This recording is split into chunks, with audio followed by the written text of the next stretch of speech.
Menekankan kesatuan gereja dengan menyeragamkan gereja sama salahnya dengan menekankan keragaman denominasi gereja tanpa peduli dengan kesatuan gereja.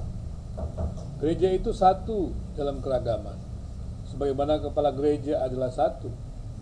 Bapa, Anak, dan Roh Kudus adalah Allah yang esa dalam tiga pribadi. Persatuan gereja juga merupakan dasar yang penting bagi persatuan umat manusia yang adalah ciptaan Allah. Mengusahakan kesatuan gereja mestinya bukan untuk menyeragamkan gereja, karena menyeragamkan gereja sama saja dengan menegasikan gereja yang tidak seragam, yang berbeda atau yang dianggap sesat. Demikian juga menekankan keragaman tidak boleh mengabaikan sumber yang sama atau kesatuan. Menekankan keragaman dengan melupakan sumber yang sama menyebabkan gereja terus terpecah-pecah.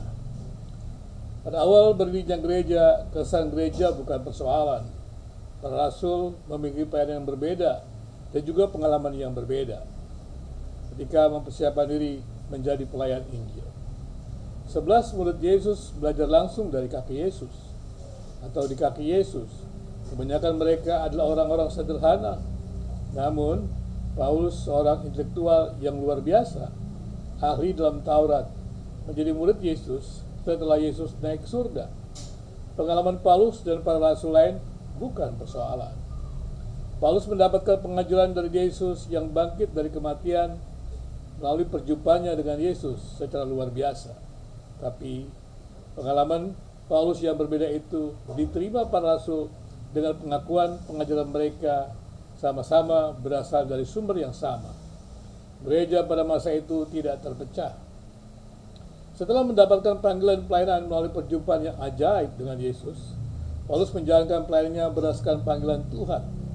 Paulus menjelaskan, tetapi waktu Ia yang telah memilih aku dari sejak kandungan ibuku dan memanggil aku oleh kasih karunia-Nya, berkenan menyatakan anaknya di dalam aku, supaya aku memberitakan Dia di antara bangsa-bangsa bukan Yahudi. Maka sesaat pun aku tidak minta pertimbangan kepada manusia. Galatia 1 ayat 15-16. Paulus tidak pernah menjadi murid dalam arti dari murid-murid Tuhan Yesus.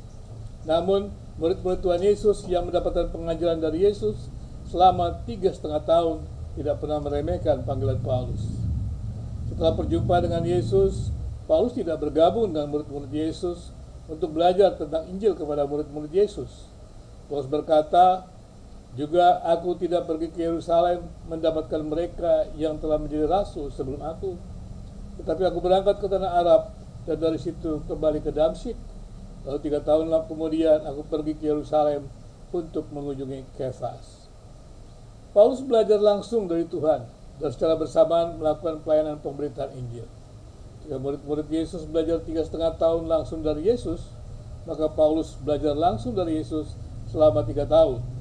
Paulus mengalami pertumbuhan rohani dalam perenungan firman Tuhan, doa, dan pelayanan melalui bimbingan Yesus secara langsung sewaktu berada di tanah Arab. Murid-murid Tuhan Yesus yang mendapatkan pengajaran langsung dari Yesus tidak menyombongkan pengalaman belajarnya. Demikian juga Paulus yang mendapatkan pengajaran langsung dari Yesus tidak menyombongkan pengalaman belajarnya yang luar biasa. Sebaliknya, keduanya sama-sama mengakui bahwa pengalaman mereka yang berbeda dalam mengikuti panggilan Tuhan sama-sama menuju pada tujuan yang sama, yaitu memuliakan Tuhan. Paulus berkata, kemudian setelah 14 tahun, aku pergi pula ke Yerusalem dengan Barnabas dan Titus pun ke bawah juga.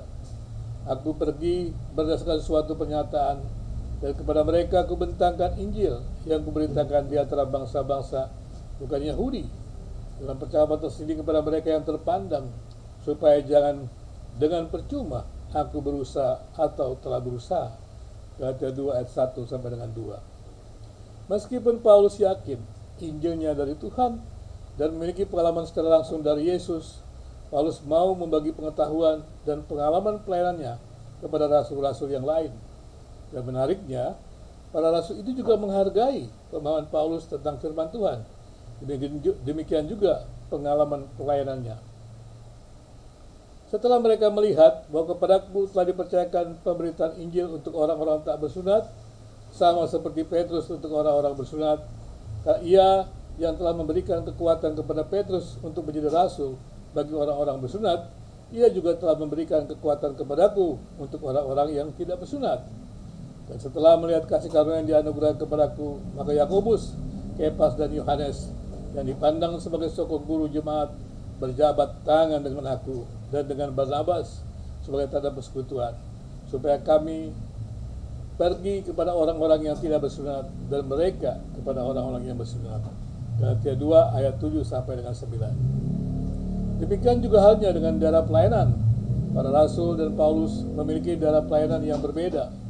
Murid-murid Yesus melayani fokus pada orang-orang Yahudi, sedang Paulus fokus melayani kepada orang-orang Yunani atau bukan Yahudi.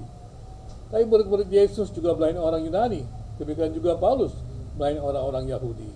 Hanya saja penekanan pelayanan mereka berbeda, dan itu pun bukan persoalan bagi gereja mula-mula, karena daerah pelayanan Injil adalah seluruh dunia.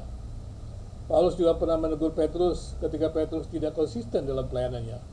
Paulus berkata, tetapi waktu kulihat bahwa kelakuan mereka itu tidak sesuai dengan kebenaran Injil, aku berkata kepada Kefas, di hadapan mereka semua, jika engkau seorang Yahudi, hidup secara kafir dan bukan secara Yahudi, bagaimanakah engkau dapat memaksa saudara-saudara yang tidak bersunat untuk hidup secara Yahudi? Teguran Paulus tidak membuat gereja terpecah. Meski Paulus dan Petrus sama-sama tokoh besar, mereka memahami bahwa pelayanan kepada Allah adalah untuk memuliakan Allah, bukan untuk memuliakan manusia. Para rasul menyadari jika mereka bisa hidup dalam ketaatan kepada Tuhan, itu adalah karena kemurahan Allah. Paulus mengakui bahwa keselamatan yang diterimanya adalah karena anugerah Tuhan, dan dalam anugerah Tuhan itu Paulus hidup dalam ketaatan.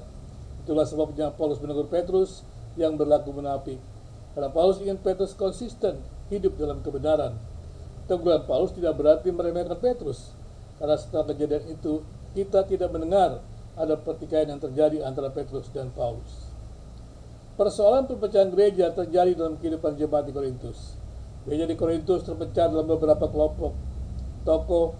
Ada yang menyebut diri golongan Paulus dan ada juga yang menyebut diri golongan Apolos. Tetapi Paulus mengingatkan kepada jemaat di Korintus bahwa gereja itu sah.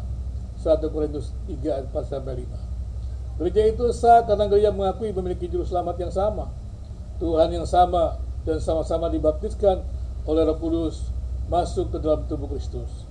Secara tegas Paulus mengatakan tidak ada seorang pun yang dapat mengakui Yesus adalah Tuhan selain oleh Roh Kudus. 1 Korintus 12 ayat 3.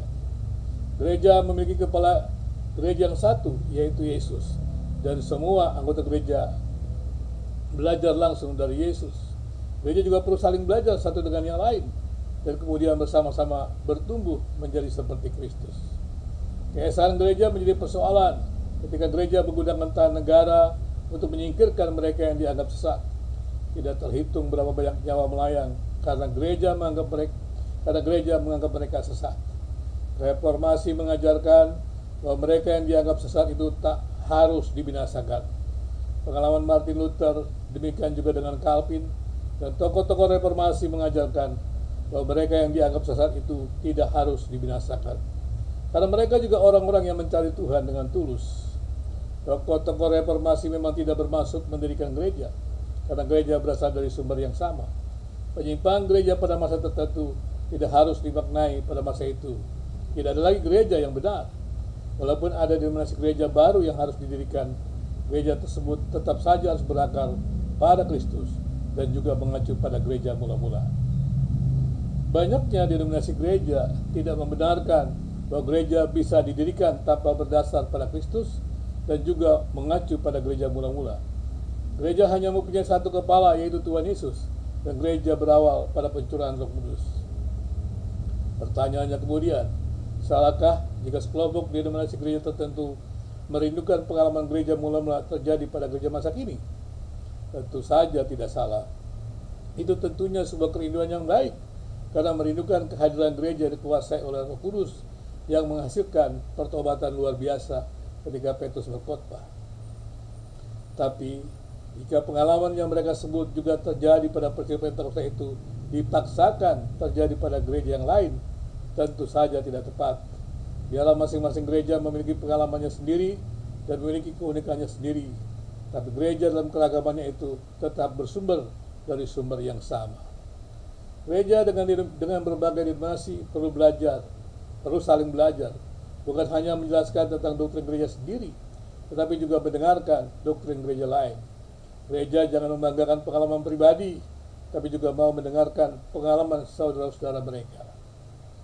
Hamba Tuhan yang berada dalam pendidikan teologi atau pendidikan tinggi teologi tak perlu meremehkan mereka yang tidak duduk di bangku sekolah teologi. Seperti Paulus dan murid-murid Yesus, tak pernah ribut mengenai pengalaman mereka belajar dengan Yesus. Tapi sebaliknya perlu saling mendengarkan, apalagi dengan teknologi informasi yang berkembang pesat, sumber belajar firman Tuhan terbuka luas. Mereka yang mengalami pengalaman-pengalaman luar biasa seperti Yesus, yang diajar langsung oleh Yesus, tidak perlu meremehkan hamba-hamba Tuhan yang lain yang bertekun dalam pendidikan tinggi teologi untuk menjadi seorang pendeta.